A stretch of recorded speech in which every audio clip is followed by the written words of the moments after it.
30 days चॅलेंजचा आज होता हा 15वा दिवस आणि आज होती 1 किलो केकची ऑर्डर. तर सगळ्यात आधी मी जो खालचा बेस होता तो शिजवून वगैरे बेक करून धन्यवादसाठी ठेवला होता आणि जो वरचा बेस होता त्याला मी म्हणजे करायला घेणार होती. तर मग मी त्याच्यात भांड्याला तेल आणि पिठाचं डस्टिंग वगैरे करून घेतलं आणि ते मिक्स करून ते केक बेक करायला ठेवून घेतला आणि दुपारपर्यंत जो केक होता एक केक रेडी झाला होता आणि दुसरा केक बेक व्हायला ठेवला होता. म्हणजे अशा प्रकारे दोन्ही केक माझे होते कारण आमच्याकडे लाईन यायला जाण्यासाठी पण त्या आधीच मी क्रीम वगैरे बीट करून ठेवली होती आणि दुपारपर्यंत माझा अशा प्रकारे केक रेडी झाला होता.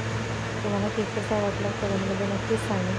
आणि मग 6:30पर्यंत केक मिळण्यासाठी सुद्धा आलं होते आणि मी 2 बॉक्सचा वापर करून सगळ्यात एक बॉक्स घेतला, त्याला व्यवस्थित मी लावून घेतलं म्हणजे स्टॅपलरनी लावून घेतलं. नंतर दुसरंही बॉक्स मी तशाच पद्धतीने मधोमध लावून घेतलं आणि जो आपला मोठा केक आहे तो व्यवस्थित घरी गेला पाहिजे म्हणून आणि तो बिघडला नाही पाहिजे म्हणून मी दोन्ही बॉक्सचा वापर करून केकचा बॉक्स बनवला. आणि अशा प्रकारे आजचा ब्लॉग होता. तुम्हाला आवडल्यास प्लीज लाईक करा, शेअर करा आणि चॅनलला सबस्क्राईब करा. भेटूया पुढच्या ब्लॉगमध्ये. बाय.